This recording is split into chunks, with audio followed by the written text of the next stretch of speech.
গোপালী কোটা, পরিবার কোটা, আত্মীয় স্বজন কোটা, তেলবাজি কোটা, লীগ কোটা, এরকম অসংখ্য কোটায় পুরো উত্তরবঙ্গকে শোষণ করা হয়েছে। বিগত 16 বছরে তো আমরা শোষিত হয়েছি।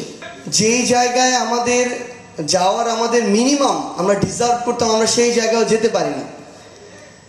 গিয়েছে কোটায়, গোপালী কোটা, পরিবার কোটা, আত্মীয় স্বজন কোটা, তেলবাজি কোটা, লীগ কোটা, এরকম অসংখ্য কোটায় এই পুরো উত্তরবঙ্গ বলতে আমরা যা বুঝি, পুরো উত্তরবঙ্গকে শোষণ করা হয়েছে।